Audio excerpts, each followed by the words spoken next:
Please don't tell my mom I'm singing here.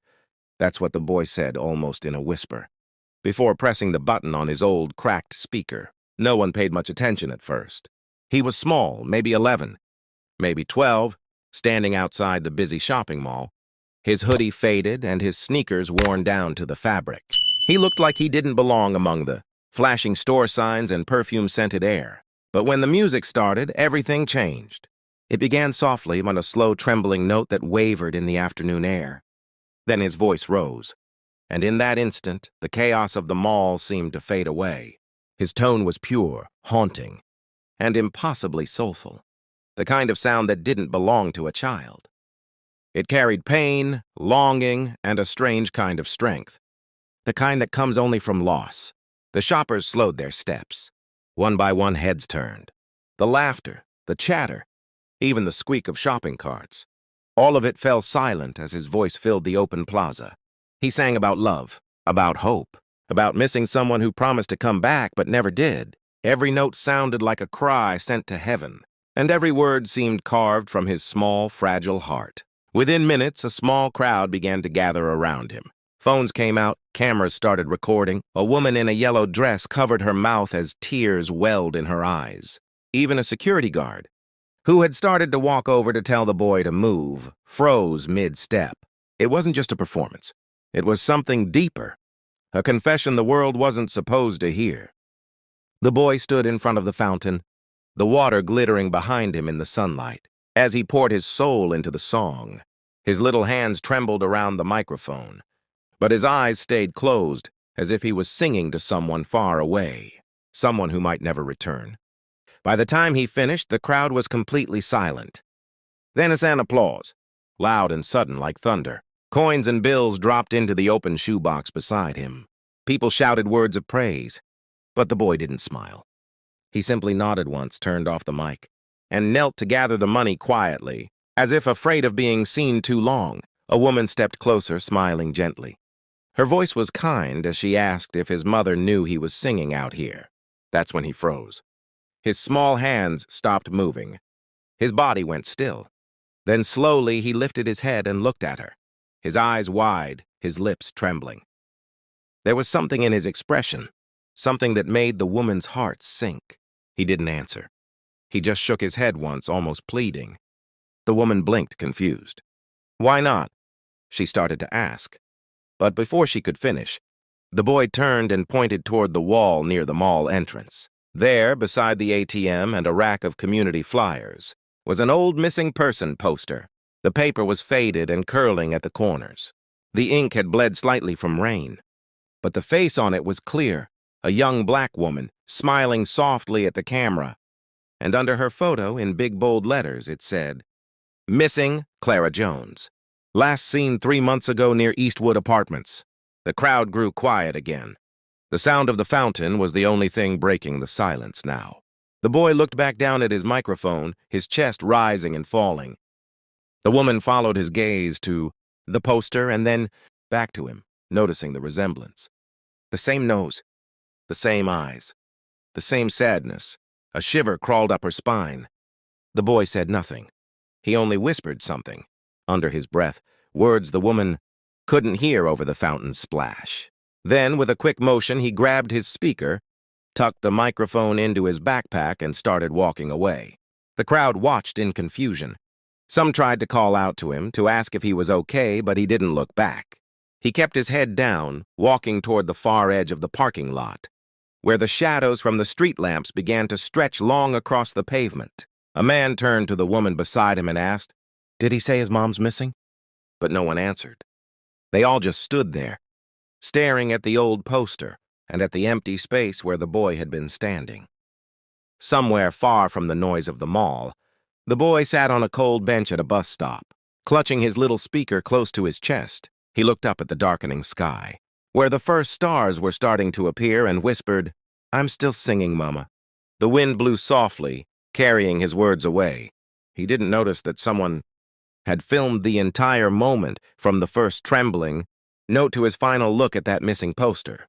He didn't know that before the night was over. Millions of people would hear his voice, share his video, and wonder who he really was. He only knew one thing. He couldn't let his mother find him yet, because somewhere, deep in his heart, he believed she wasn't just missing. She was hiding. And if he wasn't careful, someone might make her disappear for good. By morning, the world knew his face. The video had spread faster than anyone expected.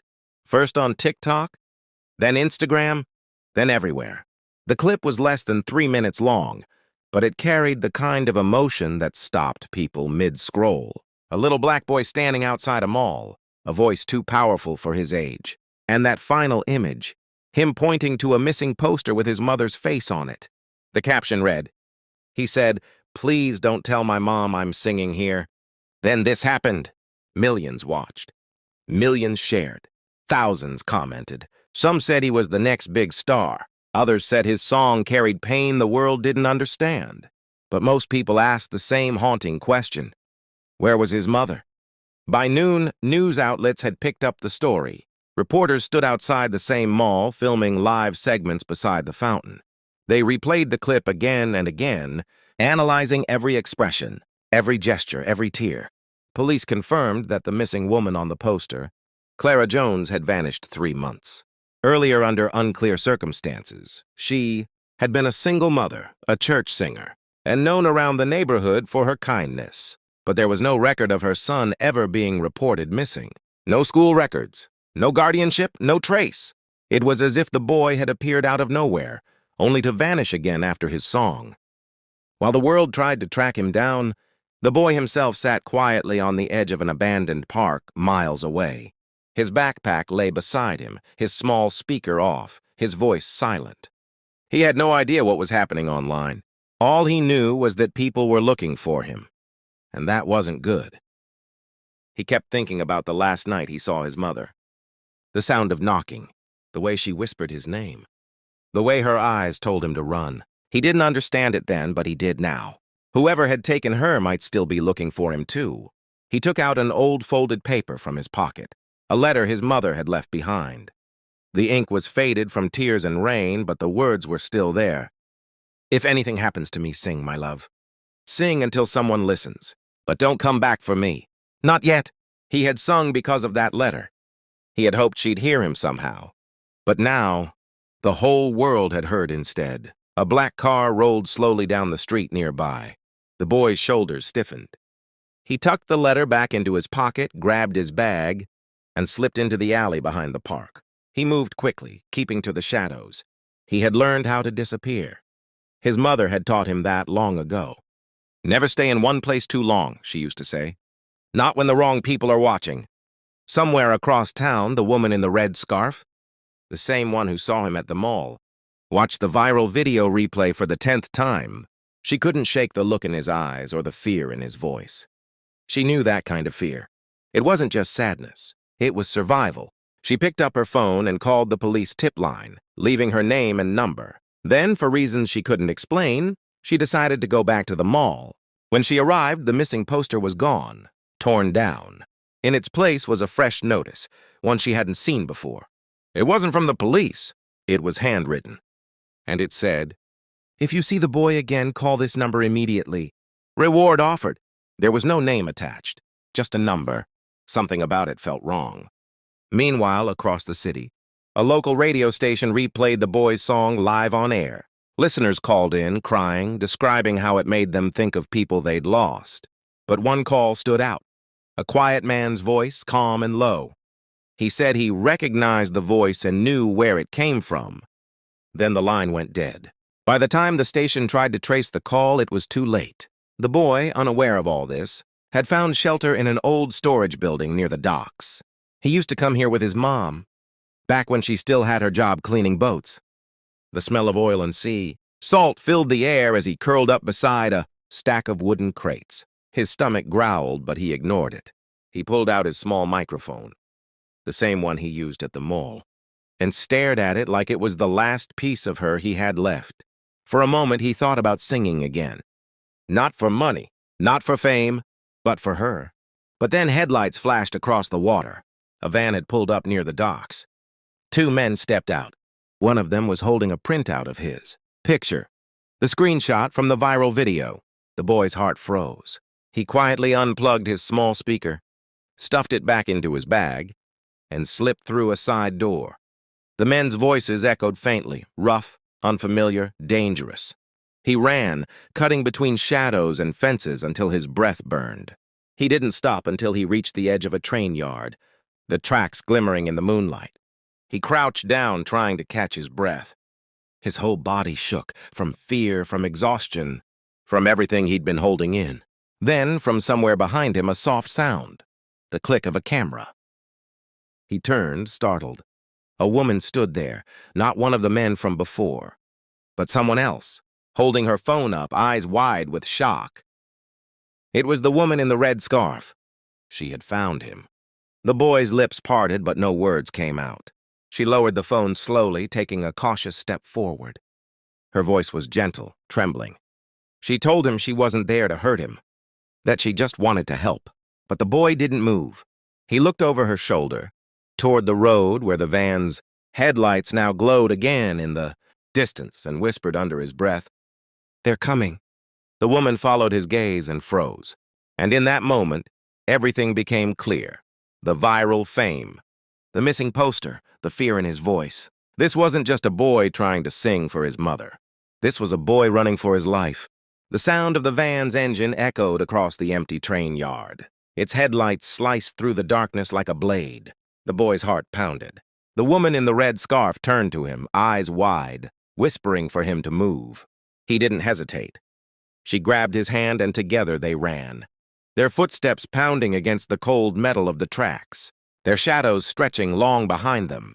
The boy didn't look back, but he could hear the men shouting. They ducked behind an abandoned freight car just as the van screeched to a stop nearby. Doors slammed. Boots hit gravel. The woman held the boy close, pressing a finger to her lips. They stayed silent, completely still.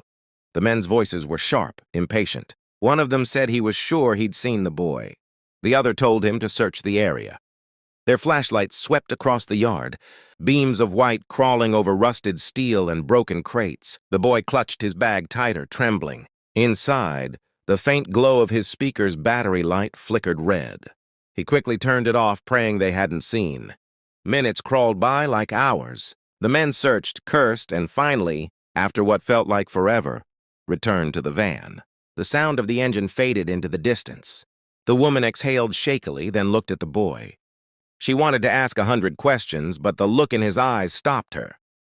He was terrified, not of the dark, not of her, but of something far bigger. They moved quietly through the yard until they reached the main road. The woman flagged down a passing taxi, ushered him inside, and told the driver to go, anywhere but here. As the car pulled away, the boy stared out the window, watching the city lights flicker by.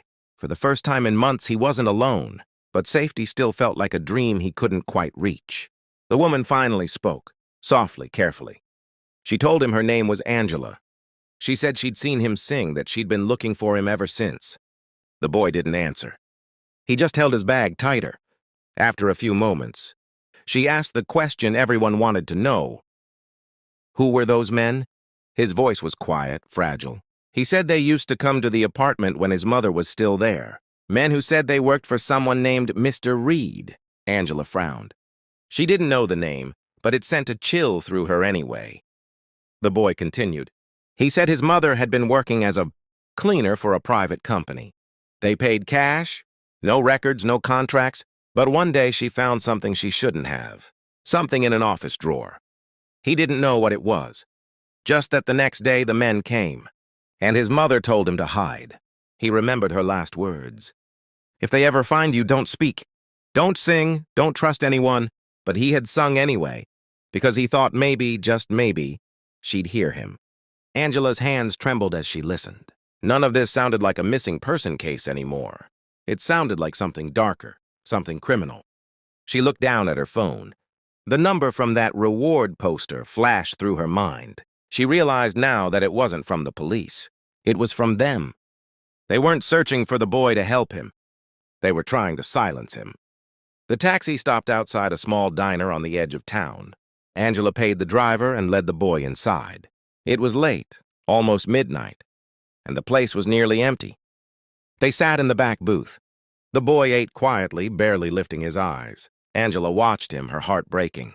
Every time he flinched at a noise or glanced toward the door, she saw the years of fear he had learned to carry.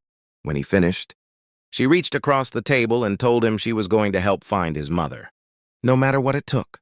For a moment, he looked at her, really looked, and in his eyes something flickered.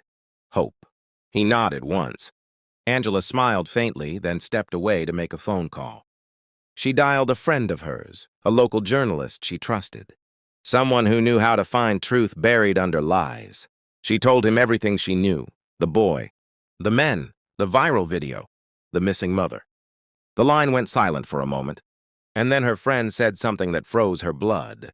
He said that 2 weeks before Clara Jones disappeared, a small whistleblower report had surfaced online. It was about a company accused of covering up toxic waste near the Eastwood Apartments, the same place Clara cleaned.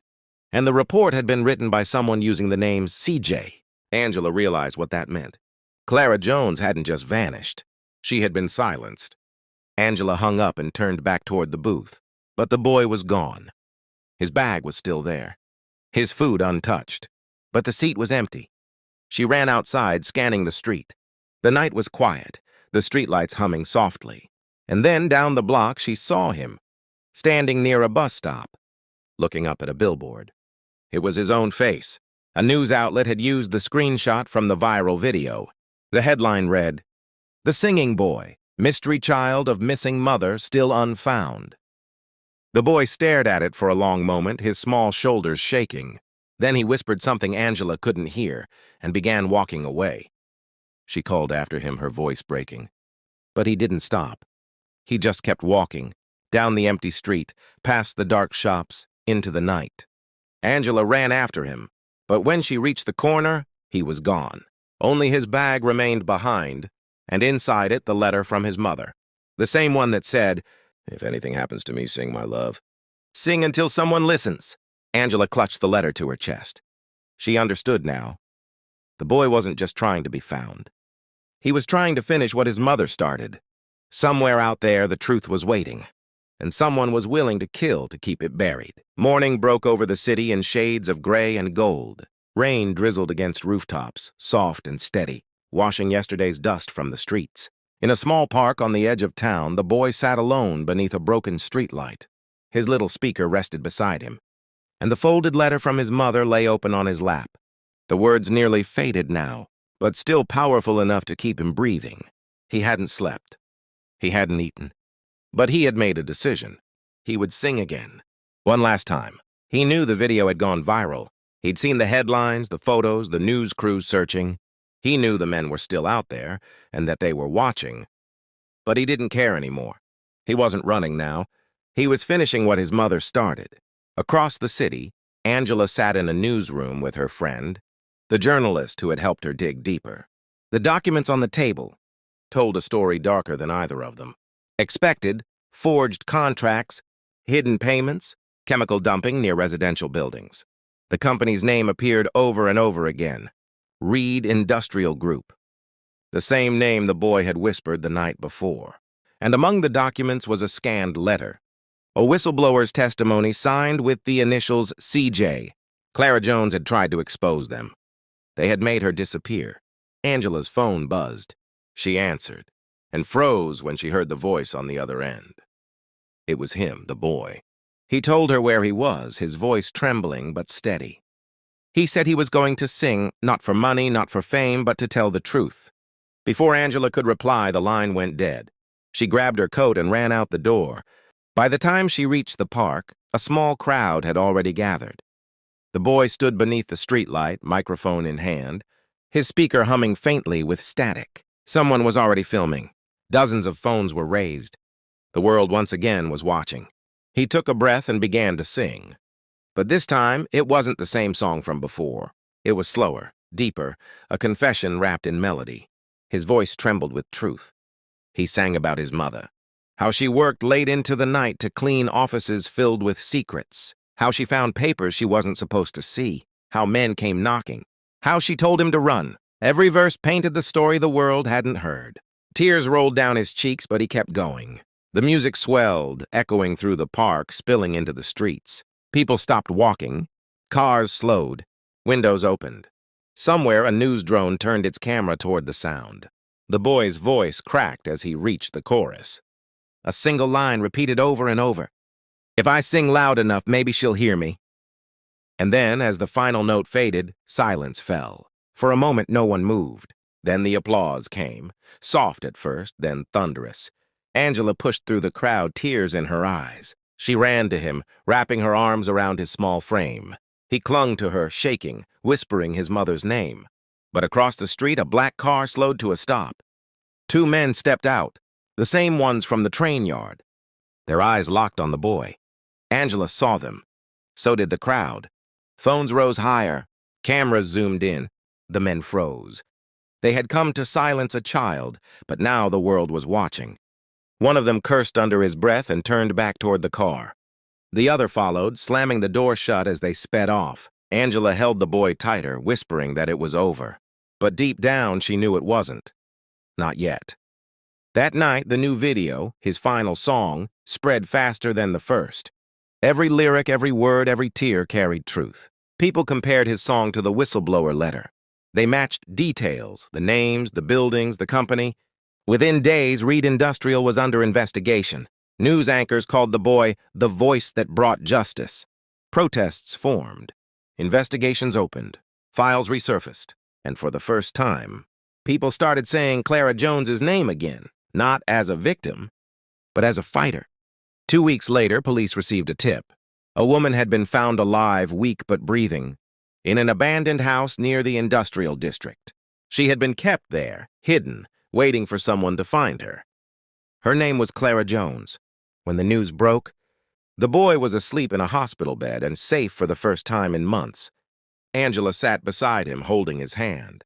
When Clara was brought in, her eyes filled with tears the moment she saw him. He woke to her voice, soft, trembling, filled with disbelief. He whispered, "Mama?" And for the first time in months, she answered, "I heard you." The room fell silent except for their sobs. The cameras outside caught none of it. Just the shadow of a mother and son holding each other, the truth finally pulling them back together. Days later, the news called it a miracle. But those who had seen his videos knew better. It wasn't a miracle. It was music. It was love refusing to stay silent. The boy never sang for money again. He sang for truth, for her, for everyone who had ever been told to stay quiet. And every time he stepped up to a microphone, the first thing he said was always the same words that started it all. "Please don't tell my mom I'm singing here." Then he'd smile softly, look toward the front row where his mother sat, alive and proud, and finish the sentence the way he always meant to. Because now she already knows.